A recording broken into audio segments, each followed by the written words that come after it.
สวัสดีครับคลิปนี้ก็เป็นเอกสารประกอบในส่วนของหน้า 97 นะครับ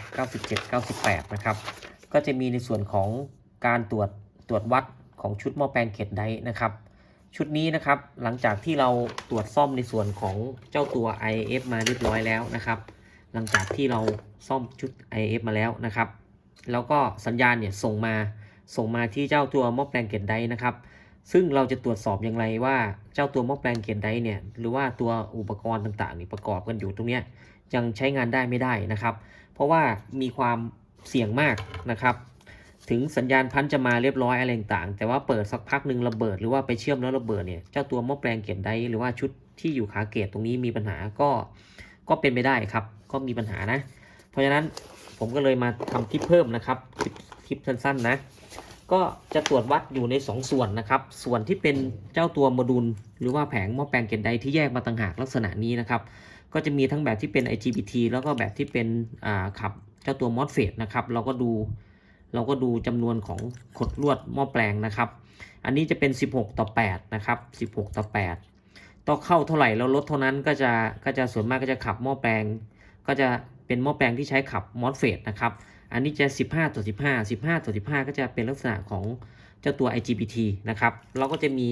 เจ้าตัว Single Board หรือว่า One Board นะครับว่าเราจะตรวจสอบอย่างไรนะครับตอนนี้ผมก็จะพาตรวจสอบในส่วนของเจ้าตัวหม้อแปลงตรงนี้ก่อนนะครับเจ้าโมดูลตรงนี้นะในหน้า97ก่อนนะครับงั้นการตรวจสอบนะครับก็จะไม่มีขั้นตอนอะไรที่ยุ่งยากมากนะครับในตรวจสอบในเบื้องต้นนะนะครับให้เราทำการปรับมิเตอร์มาที่ย่านวัดความต้านทานหรือว่าย่านวัดไดโอดจะมี2ย่านตรงนี้นะครับสมมุติว่าผมปรับมาที่ย่านวัดความต้านทานก่อนนะครับเราก็จะเห็นไอ้เจ้าตุ่มๆอยู่ตรงนี้นะครับ1 2 3 4ตรงนี้นะเนี่ยจุด A จุด B ตามในหนังสือเลยนะครับเราก็วัดตรงนี้เลยนะครับวัดตรงนี้เลยเป็นคู่ไปซึ่งวัดตรงนี้ก็จะเหมือนกับการวัดความต้านทานขา1ขา3ของเจ้าตัว MOSFET ทุกตัวด้วยเพราะว่าเขาจะต่อขนานกันนะครับลองดูครับผมก็จะวัดตัวนี้ก่อนนะตัวนี้เราลองวัดความต้านทานดูครับถ้าเราวัดความต้านทานแล้วนะครับวัดไม่รู้เรื่องนะครับสมมุติวัดเข้าไปนะครับตรงนี้ถ้าเป็นหม้อแปลงที่เป็น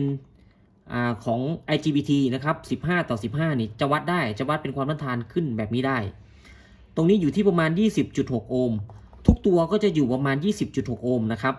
ประมาณนี้นะอันนี้ถือว่าอุปกรณ์ข้างในเขานี่ปกติไม่มีอะไรขาดอะไรช็อตประมาณนี้ในเบื้องต้นนะครับในเบื้องต้นนะตรงนี้เป็นวิธีการวัดนะครับหม้อแปลงลักษณะนี้นะเนี่ยวัดเข้าไปนะครับอันนี้วัดนอกวงจรนะครับ 20.6 นะอันนี้ถือว่าใช้งานได้นะครับแล้วถ้าเป็นหม้อแปลงที่เป็น MOSFET ล่ะครับคราวนี้ตรงนี้จะเป็น16:8นะครับเป็น MOSFET ลองดูบ้างนะวัดเป็นความต้านทานดูครับจะได้ไหมถ้าเราวัดเป็นความต้านทานแล้วตัวเลขจะวิ่งขึ้นวิ่งลงอย่างนี้นะครับเนี่ยลักษณะนี้จะไม่หยุดสักทีนะเนี่ยไม่หยุดนะไม่หยุดเร็วเหมือนกับไอ้ตัวนี้นะไอ้ตัวนี้จิ้มปั๊บเราก็ได้เลยจิ้มปั๊บหยุดเลยนะครับ20 โอห์มนะแต่ตัวนี้จิ้มปั๊บแล้ววัดไม่ขึ้นจะวิ่งไปวิ่งมาเพราะว่าเขาหยุดไม่ได้ประมาณนี้วิ่งขึ้นวิ่งลงอย่างนี้นะครับอย่างนี้ตรงนี้วัดไม่ได้ให้เราปรับมาที่ย่านวัดไดโอดเราวัดเป็นแรงดันแทนนะครับย่านวัดไดโอดเขาก็จะมีขั้วเราก็วัดลงไปเลยครับจะวัดขึ้นข้างไม่ขึ้นข้างปกตินะเหมือนกับวัดไดโอดวัดเข้าไปครับอันนี้วัดไม่ได้จะวัดขึ้นข้างไม่ขึ้นข้างนะครับสลับสายนะเอาสีแดงจับด้านในนะครับค่าที่ได้จะได้เท่าไหร่จะได้ประมาณ 0.7 นะครับเท่าที่วัดนะ 0.7 ตัวนี้เหมือนกันก็เท่ากัน 0.7 นะครับลำบากหน่อยนะเนี่ยประมาณ 0.7 นะครับประมาณนี้นะเพราะฉะนั้นจะให้วัด2แบบก็คือวัดแบบที่เป็นตัวต้านทานกับไดโอดนะครับถ้าเป็นหม้อแปลงที่ขับMOSFETเนี่ยเราต้องวัดเป็นไดโอดนะครับตัวนี้ตัวจริงครับคราวนี้ค่าจะเท่ากันนะครับ 0.7 ไหมเนี่ยครับ 0.71 นะวัดทุกตัวครับก็จะได้ประมาณ 0.71 ถ้าวัดไม่ขึ้นเลยก็แสดงว่ามีปัญหาหรือว่าความต้านทานไม่เท่ากันหรือว่าแรงดันไม่เท่ากันก็จะมีปัญหานะครับเนี่ย 0.71 นะเนี่ยครับ 0.7 นะเพราะฉะนั้นวัดตัวนี้ก็จะเหมือนกับวัดตัวนี้นะครับ ถ้าทางที่ดีเราก็วัดทุกตัวนะครับเขาจะได้ความต้านทานเท่ากันนะครับหรือว่าได้แรงดันเท่ากันอ่ะ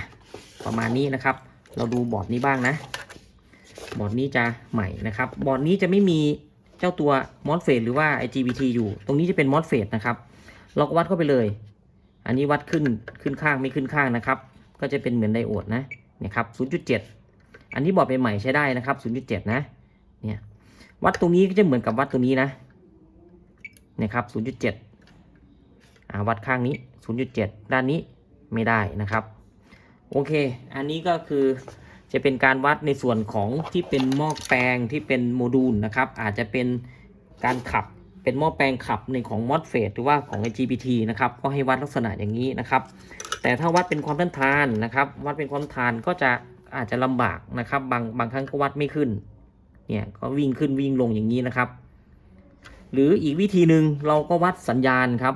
ก็คือปล่อยไฟเข้ามาไฟ24 โวลต์แล้วก็วัดสัญญาณวัดเป็นกระแสสลับนะครับวัดเป็น AC หรือจะ DC ก็ได้ก็แล้วแต่ก็จะมีประมาณสัก 2.5 โวลต์โดยประมาณนั้นนะครับก็เดี๋ยวลองต่อสายดูหน่อยนะครับ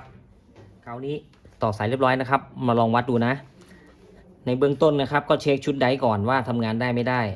ไฟ24 โวลต์จ่ายมาตามข้อกำหนดก็คือจะได้ประมาณ 12-14 โวลต์นะครับที่มิเตอร์นะโอเคได้นะครับชุดนี้วิ่งมานี่นะ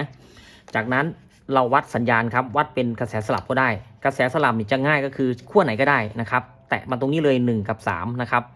อยู่ที่ประมาณ2.4 2.5 ทุกตัวก็ต้องได้อยู่ที่ 2.4 2.5 นะครับเราวัดอย่างนี้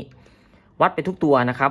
วัดไปทุกตัวตรงนี้ต้องละเอียดนะตรงนี้ต้องละเอียดถ้าเป็นไม่ได้ก็วัดตัวต้านทานตรงนี้ด้วยนะครับตรงนี้เหมือนกันตรงนี้ก็ประมาณ 2.4 ถึง 2.5 ตรงนี้ครับเนี่ยตรงนี้ก็ถือว่าใช้งานได้ในเบื้องต้นปกตินะครับตามนี้นะทุกตัวครับอันนี้คือการวัดทั้งสัญญาณวัดทั้งความต้านทานนะครับอันนี้ถือเป็นการวัดแรงดันนะเราจะต้องถ้าวัดแบบนี้เราจะต้องจ่ายไฟ24 โวลต์เข้ามาหรือจะต้องไม่มี MOSFET นะครับจะต้องไม่มีไอตัวชุด power อยู่ตรงนี้นะไม่งั้นจะระเบิดแล้วหรือไม่ก็ทำงานไปเลยนะครับเราจะไม่นิยมแบบนี้นะเราจะนิยมทำแบบก็คือจะใช้ไฟนอกจ่ายเข้ามาหรือถ้าใช้ไฟ300ก็จะจ่ายไฟ300เข้ามาแต่ว่าต้องไม่ให้มีไฟในชุดของ MOSFET ตรงนี้นะครับหรือจะตัดตรงชุดหลักเซอร์วิสตรงนี้ก็ได้อันนี้จะถือว่าเป็นการวัดที่ปลอดภัยนะครับเราจะเลือกวัดแบบไหนก็แล้วแต่เรานะครับ